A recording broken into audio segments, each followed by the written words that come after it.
Dans la première partie de Petit meurtre entre riches, Les enfants avaient laissé des empreintes de pieds et de mains dans le sang de leur mère. une mère de 6 enfants victime de la folie de pouvoir. L'un des enfants a dit « Le méchant monsieur fait du mal à maman ».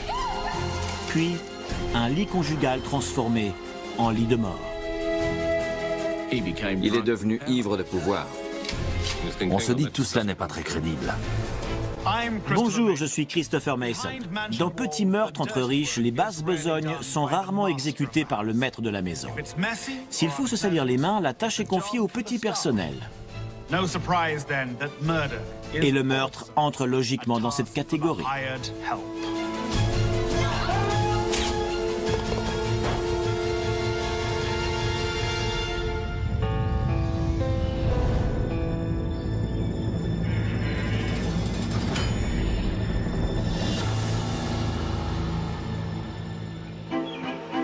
Nous sommes sur le parcours de golf du Country Club, un sanctuaire pour les plus fortunés dont le seul souci est la trajectoire de leur prochain swing. Il était membre du country club le plus chic. Il avait acheté une maison de plusieurs millions de dollars. Il adorait afficher sa richesse. Alan Blackthorne, millionnaire parti de rien, semble vivre dans l'insouciance la plus complète. Pourtant, une épée de Damoclès est suspendue au-dessus de sa tête. De nombreuses affaires sont conclues dans la discrétion sur un terrain de golf. Un parcours de 18 trous est une occasion privilégiée pour comploter en toute sérénité. Et les problèmes trouvent toujours une solution. Alan a une épine dans le pied et il veut la retirer. Pour de bon. Alan Blackthorne est un individu très louche. Il a une personnalité sombre, celle d'un comploteur et d'un escroc. À première vue, il mène une vie de rêve avec sa femme et ses 2 enfants, installés dans une magnifique maison de San Antonio, au Texas. Il ne manque pas d'argent.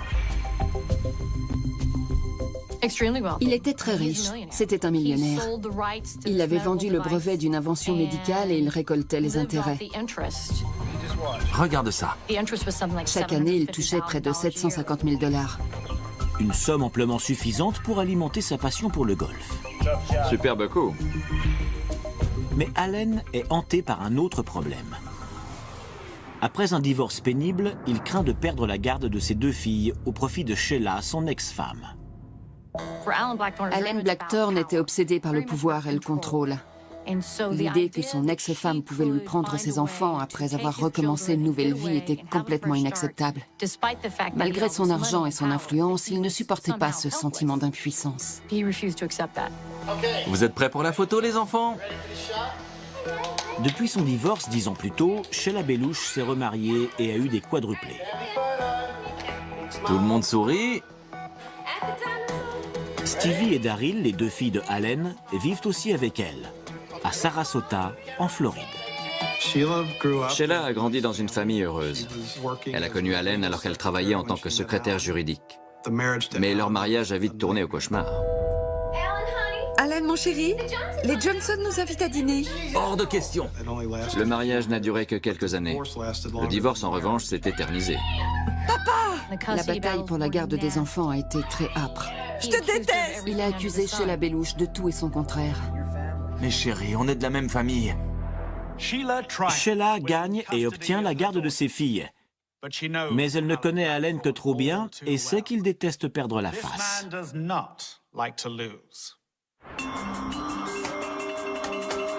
Sheila a tellement peur de son ex-mari qu'elle décide de quitter la ville immédiatement, sans demander son reste. Ils sont partis pour la Floride sans laisser d'adresse. Ils ne voulaient pas qu'Alan les retrouve. Elle essayait de reconstruire une vie stable et heureuse pour ses enfants.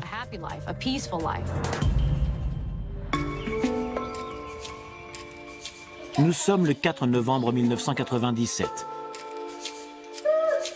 dans la nouvelle maison de Sheila Belush en Floride.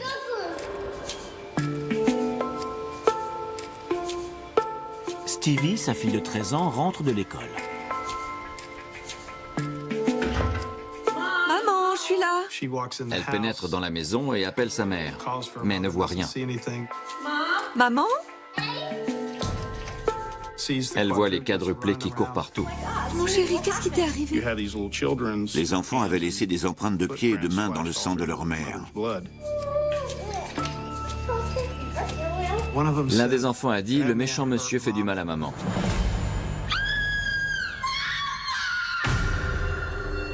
Le corps de Sheila Belush est étendu sur le sol de la cuisine. Il y avait une très grande quantité de sang sur le sol. Sheila Belush avait été abattue, puis avait eu la gorge tranchée. Le spectacle était insoutenable. Oh mon Dieu! Les gosses sont ici depuis des heures. Une vision d'horreur qui laisse perplexes les enquêteurs. Quel est le mobile? Qu'est-ce qui s'est passé? Un cambriolage qui a mal tourné? Une agression sexuelle suivie d'un meurtre? On dirait qu'elle a essayé d'appeler quelqu'un. À ce stade-là, on ne savait rien du tout. Blessure défensive, lacération à la gorge. Quand une femme mariée est tuée, les soupçons se portent immédiatement sur son mari. Il va sans dire que le mari devient automatiquement le suspect numéro 1. La police appelle le nouveau mari de Sheila sur son lieu de travail. Ils lui ont tout raconté. Et il a perdu les pédales. Il s'est mis à délirer. Il voulait que les officiers de police prient avec lui. Le mari est dévasté. Il possède par ailleurs un solide alibi. Il a dit aux enquêteurs où il avait pris le déjeuner. Et il avait un reçu. Ils se sont rendus sur place pour confirmer ses dires. Il était donc clair qu'il était à près de 150 km de là au moment du meurtre. Stevie, la fille de Sheila, pointe son doigt dans une autre direction. Tu as une idée de qui a pu faire ça? Je sais qui a fait ça. Les premiers agents qui se sont rendus sur place ont demandé à Stevie si elle savait qui était le coupable. Et elle leur a dit oui. Mon père! Allen Blackthorne! Ton père? Allez, viens, ne restons pas ici. Le nom d'Allen Blackthorne est en haut de la liste des suspects. Les différentes batailles légales qu'il a menées contre sa femme pour la garde des enfants se sont toutes déroulées dans une ambiance malsaine.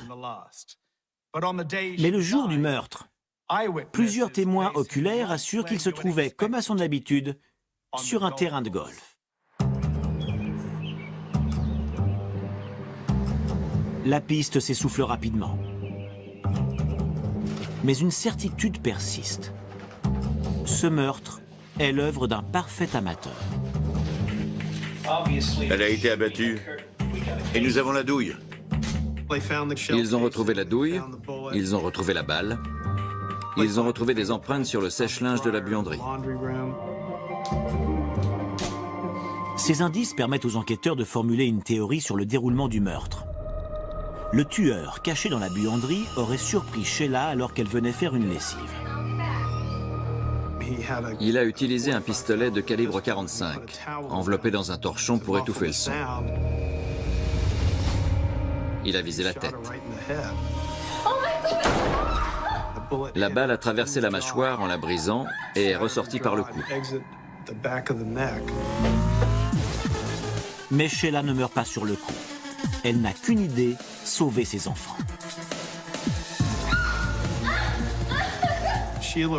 Sheila s'est réfugiée dans la pièce adjacente, la cuisine. Le tueur l'a poursuivie. Il s'est emparé d'un couteau de cuisine. Elle s'est défendue, comme l'indiquent ses blessures au bras. Mais il a réussi à lui infliger 2 coups en travers de la gorge. Laissée pour morte, Sheila résiste jusqu'au bout. Je pense qu'elle s'est battue jusqu'au bout pour ses enfants. Elle avait une seule chose à l'esprit, ses bébés. Elle a rampé sur le sol de la cuisine et elle a réussi à attraper le téléphone sur le plan de travail. Puis elle a essayé de composer le 911.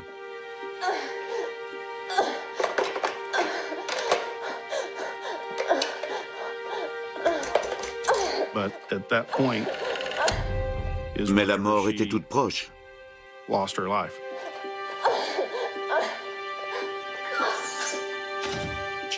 Elle est décédée sans parvenir à les appeler.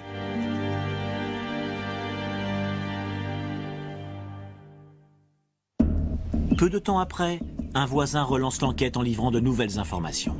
Il avait aperçu un type sortant d'une voiture de sport blanche. Il était habillé comme un soldat, avec une tenue de camouflage et des bottes de militaire. Visiblement, il détonnait dans le quartier. Le voisin note la plaque d'immatriculation du véhicule. Nous avons lancé la recherche. Aucun résultat en Floride. Alors ils ont recherché au Texas. Bingo! Ils ont un nom. Il s'est avéré qu'un jeune homme du nom de Joey Del Toro conduisait la voiture. Même si la voiture était immatriculée au nom de sa grand-mère, il en était le seul conducteur. Elle nous a expliqué que Joey ne pouvait pas être en Floride au moment des faits, puisqu'il était en prison ce week-end à Austin, au Texas. Et il purgeait une peine aménagée suite à une infraction mineure. Mais lorsque la police appelle la prison, la Libye s'effondre. Nous avons découvert que Joey s'était pointé pour dire qu'il ne pourrait pas passer le week-end en prison. Il a dit qu'il devait assister à l'enterrement d'un membre de sa famille. Une peine de prison évitée sous un faux prétexte. Sa voiture repérée dans un état voisin sur les lieux d'un meurtre atroce. De toute évidence, la police a beaucoup de questions à poser à Joey Del Toro. Pour la population de Sarasota, en Floride, Sheila Belush était la maman des quadruplés, une mère au foyer très occupée à élever sa famille. En novembre 1997, son meurtre choquant fait la une des journaux. Une voiture suspecte repérée dans le quartier conduit les enquêteurs jusqu'au Texas, sur la piste de Joey Del Toro, un petit délinquant sans envergure. Ils ont retrouvé sa voiture en moins de 24 heures. Elle était à Austin, garée devant l'appartement de l'une de ses nombreuses petites copines. Âgé de 21 ans, Joey Del Toro est une ex-star du football.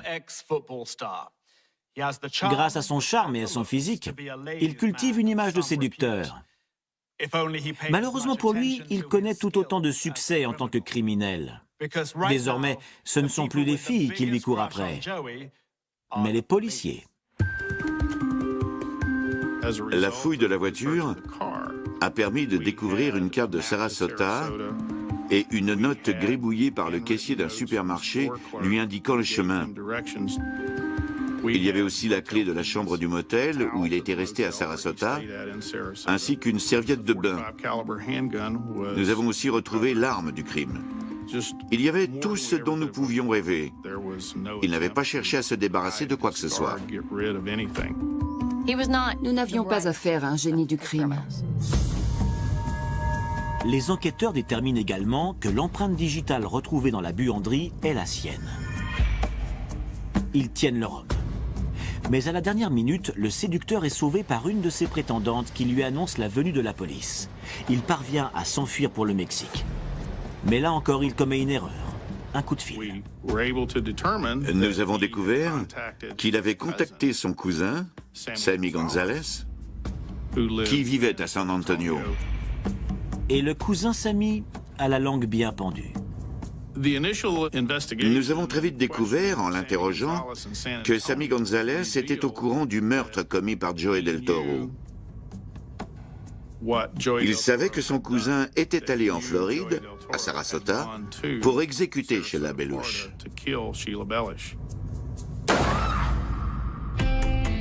Mais pourquoi un jeune homme de 21 ans parcourrait près de 2000 km, traversant 4 États, pour abattre une femme qu'il ne connaît pas? Pourquoi son adresse est inscrite sur un bout de papier retrouvé dans sa voiture? Le cousin de Joey, Sammy, détient toutes les réponses. J'ai un boulot pour toi. Il a dit qu'il avait pris part au projet du meurtre de Sheila par l'intermédiaire de Danny Rocha, un escroc et bookmaker de San Antonio. Tu y vas, tu fais le boulot et tu te tires. Point barre. Ensuite, il nous a expliqué qu'à la source de cette histoire, il y avait un ami de Danny Rocha, un golfeur, qui cherchait à éliminer son ex-femme.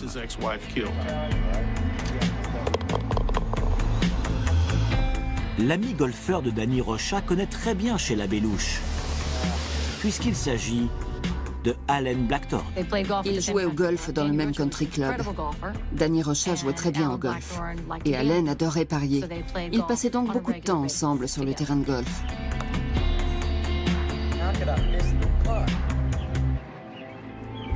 Allez, on se tire.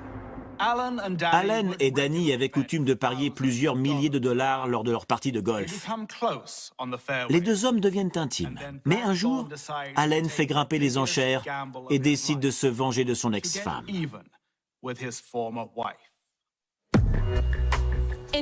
Au départ, il ne s'agissait que de lui faire peur. Selon Danny Rocha, voilà la teneur des premières conversations entre les deux hommes. Je veux lui donner une leçon. Qu'est-ce que tu veux dire? Mais au fil de la conversation, il est fait mention d'une solution plus radicale et satisfaisante. Je ne pense pas qu'il voulait vraiment la garde de ses enfants. Il voulait juste triompher. Et pour triompher, il y avait cette solution, cette alternative. Les enquêteurs n'ont aucun doute sur l'identité du commanditaire du meurtre. Mais sans la collaboration de son partenaire de golf, Danny Rocha, les chances de prouver sa culpabilité sont minces. Blackthorne affirmait depuis le début de l'enquête qu'il n'y était pour rien. Selon lui, Danny avait décidé de prendre les choses en main pour se faire bien voir et dans l'espoir d'une récompense financière. Nous savions que Allen avait engagé Danny Rocha. Donc pour coincer Blackthorne, nous devions passer par Rocha et lui faire cracher le morceau.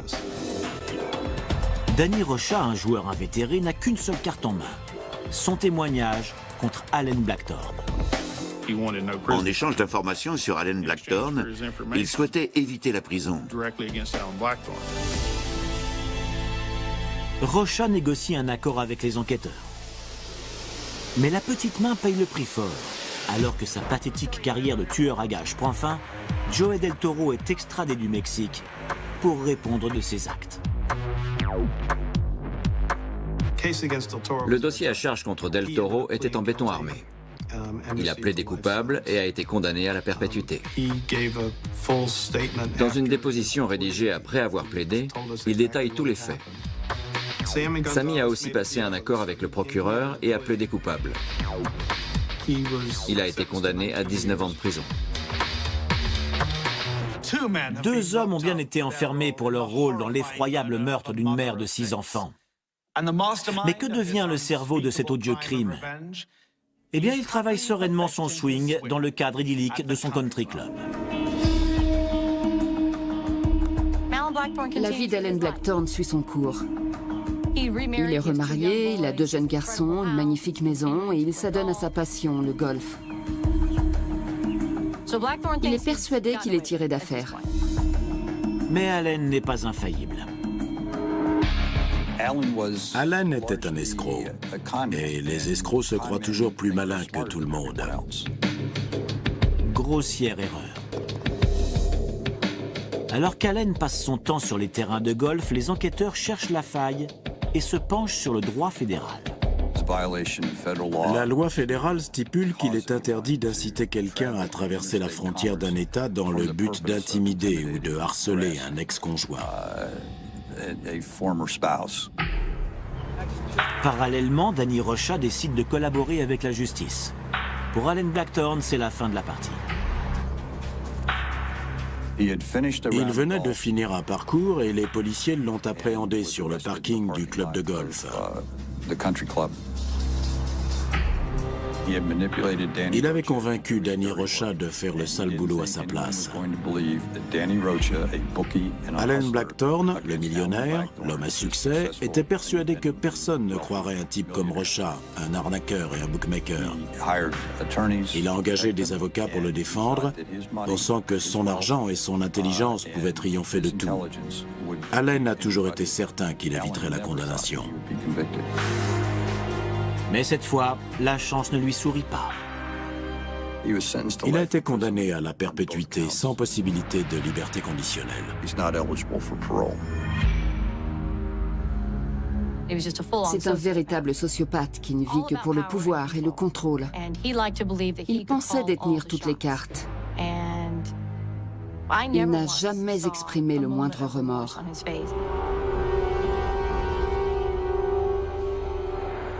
Alan Blackthorne était suffisamment riche pour prendre sa retraite à 40 ans et consacrer sa vie au golf.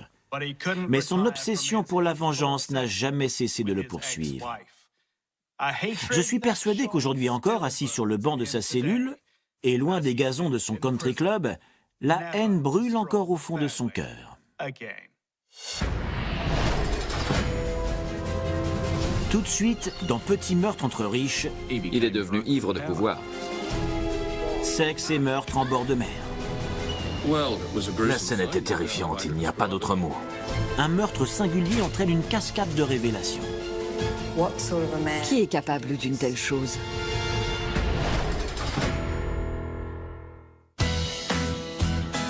Sydney en Australie. Ses yachts majestueux, ses villas somptueuses, son ciel bleu. Si votre compte en banque est bien rempli, vous avez tout pour être heureux. Les maisons avec vue panoramique sur le port de Sydney sont parmi les plus chères du monde. Un véritable paradis sur Terre où les stars du cinéma côtoient les grands patrons. Mais derrière les immenses baies vitrées se trouvent parfois des visions de cauchemar. Nous sommes le dimanche 26 janvier 1986. Le soleil se couche. Quelque chose se trame dans les ténèbres. Ce soir-là, j'étais en patrouille. J'ai été appelé pour une fusillade. Dave Christie est le premier policier sur place. À l'intérieur de la maison de luxe en bord de mer, il découvre le corps d'une femme sur son lit. La scène était terrifiante, il n'y a pas d'autre mot. Beaucoup de sang. Une quantité invraisemblable. Un homme est agenouillé à côté du lit.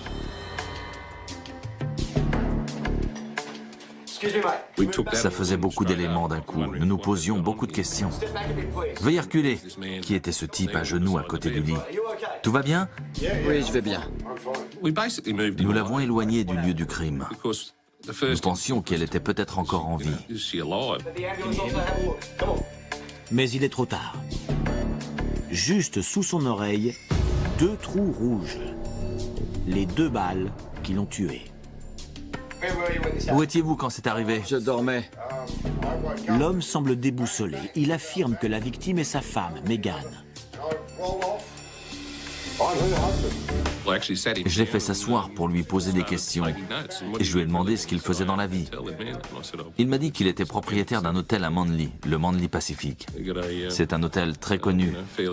Donc j'ai su que nous avions affaire à quelqu'un d'important. Je me pointe et là je vois ma femme.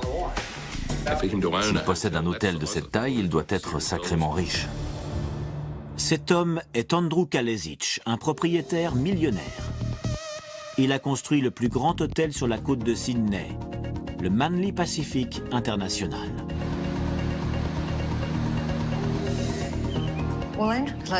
Andrew Kalesic était le fils d'immigrants yougoslaves, venus en Australie sans argent.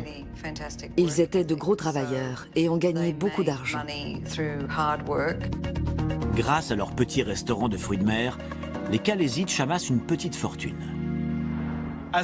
Très jeune, Andrew Kalesic a travaillé dans la cuisine des restaurants familiaux, épluchant des pommes de terre pendant des heures.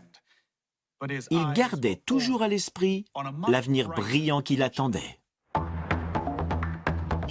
Il a eu l'idée géniale de cet hôtel de luxe. L'inauguration de l'hôtel a été un événement important pour le gratin de Sydney. Les limousines arrivaient, les célébrités affluaient. Dès le début, cet hôtel a généré des millions de dollars. Andrew Kalesic avait gravi les échelons de la société en travaillant. Parti de rien, il était devenu millionnaire. Mais aujourd'hui, le millionnaire glamour foule un tapis rouge bien différent. Nous étions face au meurtre de la femme d'un millionnaire célèbre, abattu dans son sommeil, pour une raison inconnue.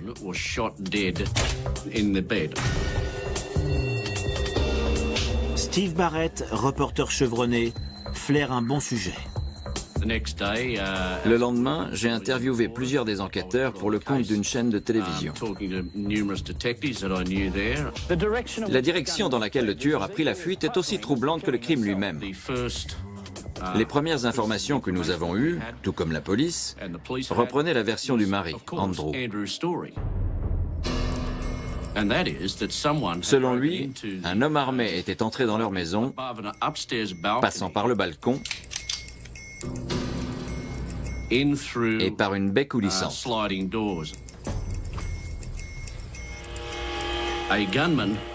Se tenant dans un coin de la pièce, il avait tiré, bang bang, 2 coups de feu sur Megan, sa femme, et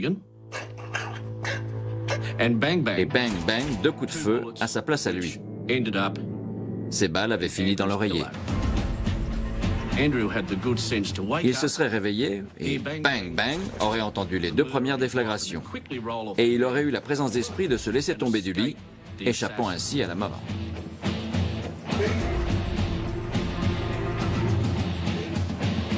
Une véritable tentative d'assassinat.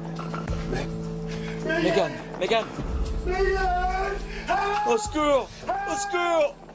Au secours! Selon la police, M. Kalesic a beaucoup de chances d'être toujours en vie. Les rumeurs vont bon train. On parle de rivalité au sein de la communauté croate de Sydney, ou d'un concurrent d'Andrew, jaloux de son succès. Les 2 balles qui l'ont manqué de peu laissent penser qu'il était la cible de l'attentat. Mais personne ne comprend qui a voulu éliminer Megan. C'était une mère dévouée et une personne formidable. Tout le monde aimait Megan. Même si elle était très riche, il est apparu qu'elle était en réalité très modeste. C'était une femme très timide, toujours de bonne humeur et très généreuse. Lors de son enterrement, Andrew manifeste une très grande émotion. Les photographies de la cérémonie font le tour des journaux télévisés. Policiers en civil et en uniforme ont assuré la sécurité d'Andrew Kalesic, sorti de sa cachette pour assister à la cérémonie. Une femme, membre de la haute société de Sydney, est abattue dans son sommeil et son mari parvient à déjouer la mort en se laissant tomber du lit. Cette affaire était sensationnelle. Dans une petite ville de banlieue, un criminel endurci suit les informations d'un œil agacé. Dans le milieu, on l'appelle Black George. Cette histoire commence à l'énerver. Et dans le milieu, tout le monde sait qu'il ne faut pas énerver Black George. Il a dit « J'ai des informations. À l'origine, le contrat était pour moi. »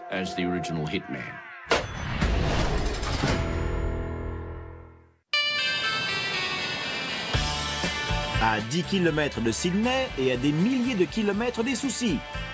Telle est la devise de Manly, petite ville balnéaire en banlieue de Sydney.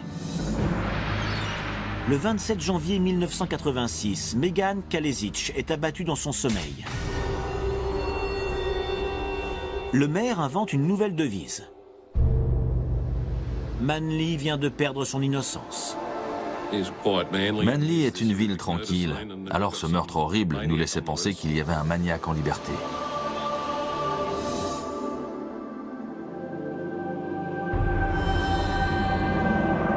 Dave Christie est un des premiers policiers à se rendre sur place. Ça va mon gars?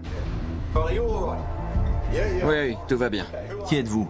Andrew, le mari de Megan, tente d'expliquer ce qui vient de se passer. Il nous a dit que quelqu'un était entré et avait tiré sur sa femme. En me réveillant, j'ai entendu bang, bang, 2 coups de feu. Il s'est jeté hors du lit. Je me suis laissé tomber par terre. Mais le doute s'installe rapidement dans l'esprit des policiers. Dès le début, l'histoire semblait singulière. Mais c'est plus tard dans la soirée, lorsque nous tentions de retracer le fil des événements, qu'on s'est dit tout cela n'est pas très crédible.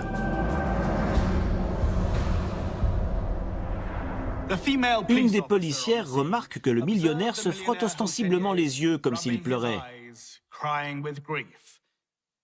Pourtant, en y regardant de plus près, elle s'aperçoit que ses yeux sont secs. Il n'avait pas l'attitude de quelqu'un qui vient de perdre sa femme, abattu alors qu'elle était allongée à côté de lui.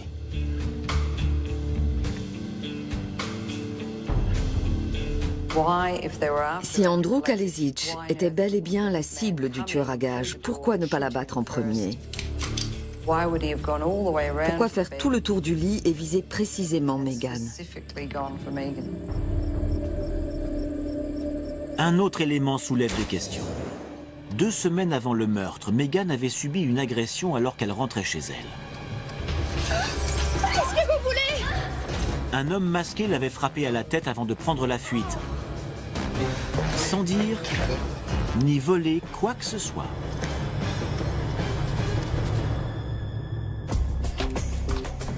Quelques jours après la mort de Megan, les enquêteurs piétinent. Le téléphone sonne.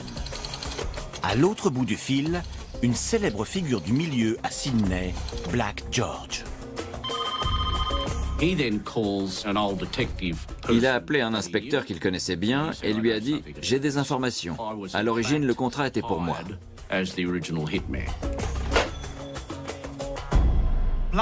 Black George affirme qu'il a pris Megan en filature jusqu'au supermarché. Et alors qu'elle achetait une laitue, il a croisé son regard. Elle lui a souri chaleureusement et il s'est demandé pourquoi quelqu'un voudrait commanditer le meurtre d'une femme aussi charmante. Il a très vite flairé les embrouilles. Mais de toute façon, il ne s'occupait pas des affaires conjugales, ce qui était le cas ici.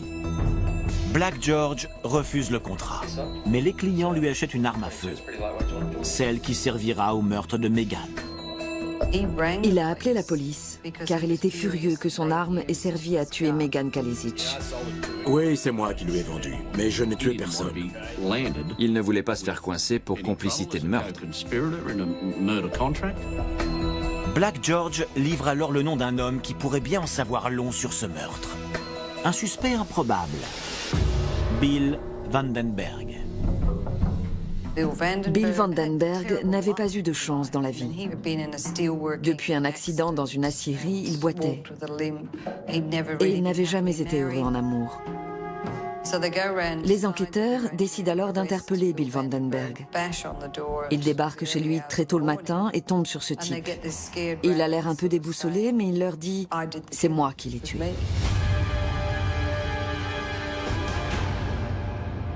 Bill raconte comment il a agressé Megan près de son domicile 16 jours avant le meurtre. Il s'agissait d'une de ses 5 tentatives de meurtre sur Megan. Elle jouait avec ses clés. Quand il s'est approché d'elle, elle a cru qu'il s'agissait d'un de ses fils qui lui faisait une blague. Mais ce n'est pas une blague. À bout portant, Bill appuie sur la gâchette. Mais le fusil est enrayé. Alors il décide de lui asséner un coup sur la tête.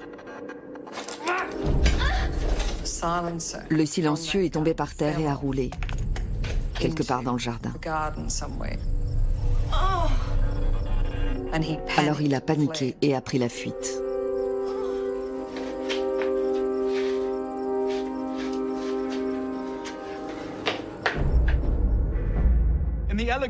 Les jardins élégants en bord de mer abritent bien souvent de magnifiques roses ou de rares spécimens d'orchidées.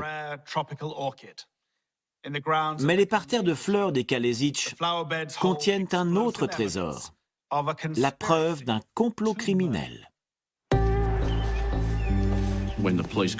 En apprenant tous les détails, la police a dépêché sur place une équipe de recherche. Les officiers ont fouillé dans les buissons et ont effectivement retrouvé le silencieux. Tous les éléments concordent. Cet homme fébrile et taciturne serait donc bien le meurtrier de Megan Kalesic. Bill Vandenberg est un assassin malgré lui. Il n'avait pas de casier et il a vécu une vie étriquée sans se poser de questions. Tant et si bien qu'il s'est retrouvé manipulé. Mais qui est le commanditaire? La conscience d'un homme travaille sans cesse, mais celle de Bill Vandenberg faisait des heures supplémentaires. Il finit par donner le nom d'un homme, celui du responsable de la sécurité d'un hôtel prestigieux. Le propriétaire de cet hôtel n'est autre qu'Andrew Kalesic. Quand le chef de la sécurité est arrêté, Andrew Kalesic crie au scandale. Il adorait sa femme. Ils étaient mariés depuis 34 ans, jamais il ne lui aurait fait le moindre mal. Les policiers cherchaient à faire tomber Andrew Kalesic pour complicité de meurtre. Mais une femme vivant à Sydney détient un secret. Une boîte à chaussures remplie de lettres qui vont choquer tous ceux qui croyaient connaître Andrew Kalesic.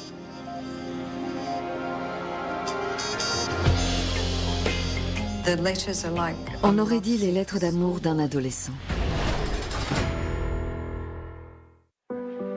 En 1973, une jeune femme originaire de Sydney est amoureuse d'un séduisant homme d'affaires, Andrew Kalesic. Chère Lydia, ma chérie, tu me manques beaucoup. Tu es trop loin de moi. Lydia était une jeune Yougoslave employée comme serveuse dans un restaurant de poissons, le Kay Sniper. Andrew a été séduit par son innocence. Elle n'avait pas connu beaucoup d'hommes. Mais Andrew Kalesic est un homme marié. Comme il refuse de quitter sa femme, Lydia décide de partir pour le Brésil et lui brise le cœur. Il était très épris d'elle. Il n'y a qu'à lire les lettres d'amour qu'il lui a écrites et qu'elle a gardées dans une armoire. Reviens-moi, mon amour. On aurait dit les lettres d'amour d'un adolescent. Andrew la supplie de revenir en Australie. J'attends ton retour. Je t'aime. En septembre 1973, Lydia revient. Mais 6 jours plus tard, un étrange événement se produit. Il est passé prendre Megan. Il se dirigeait vers la maison en voiture. C'était une route sinueuse de Manly et bien sûr, comme nous sommes en bord de mer, elle longeait une falaise. La voiture se rapprochait du bord. Et à un moment, elle est montée sur le trottoir. Et alors que la voiture allait basculer, il a sauté hors du véhicule. Megan et son fils sont encore dans la voiture qui s'écrase sur la falaise. Ils en réchappent et l'affaire, classée comme un accident, restera sans suite. En 1988, Lydia met fin à ses relations avec Andrew. Mais les lettres révèlent une face cachée de son amant. Je ne suis pas moi-même sans toi. Son mariage est un cauchemar depuis plus de 15 ans. Il apparaît clairement que Andrew Kalesic voulait vivre une autre vie. Bon, Andrew, je te montre l'arme. Les preuves s'accumulent contre Andrew Kalesic. Son responsable de la sécurité a été arrêté pour avoir engagé le tueur à gages qui a abattu Megan. Et il passe à table, établissant le lien entre Andrew et le meurtre. Ils ont carrément essayé l'arme, avec le silencieux, À 3. dans le bureau d'Andrew Kalesic. 3, 2, 1. Où est partie la balle? Elle est passée au travers. Des preuves très importantes ont été retrouvées. Il y avait un coup de feu dans la plainte.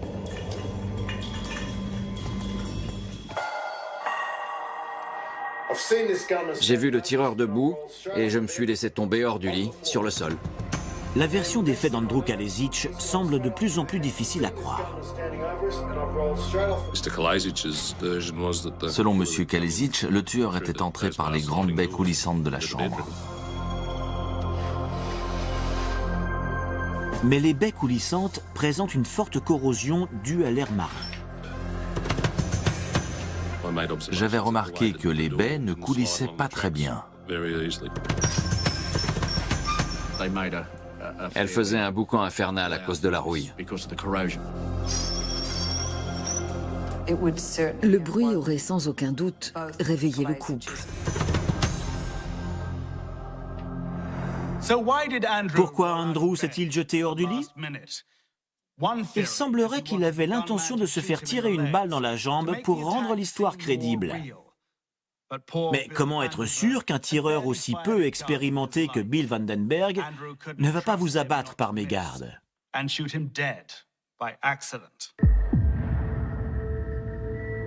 Condamné pour meurtre et enfermé à perpétuité, Bill Vandenberg est rongé par les remords. Il a abattu une femme innocente pour la somme de 15 000 $. Son témoignage sera crucial pour faire tomber Andrew Kalesic. Bill Vandenberg voulait par-dessus tout que justice soit faite. Il regrettait son geste et voulait dire la vérité.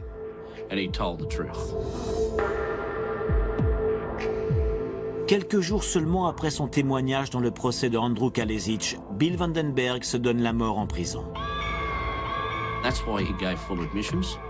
Il a tout reconnu et il s'est donné la mort en prison parce qu'il ne supportait pas d'avoir commis ce crime. Il était profondément désolé d'avoir pris la vie d'une personne si belle et si innocente. En 1988, après 3 mois de procès et seulement 5 heures de délibération, Andrew Kalesic est reconnu coupable de meurtre par le jury. Kalesic refuse le verdict. Depuis sa cellule, il collecte des fonds et organise une campagne pour casser le jugement. L'homme a tellement d'emprise sur la ville de Sydney qu'une enquête judiciaire est ouverte. Mais la commission qui est nommée le déclare également coupable. Andrew Kalesic est condamné à la perpétuité pour le meurtre de sa femme Megan, avec une peine de sûreté de 25 ans. Je pense qu'il est devenu ivre de pouvoir. Si vous n'êtes pas heureux en mariage, divorcez. Ne prenez pas la vie d'une femme innocente comme il l'a fait. C'est une triste histoire.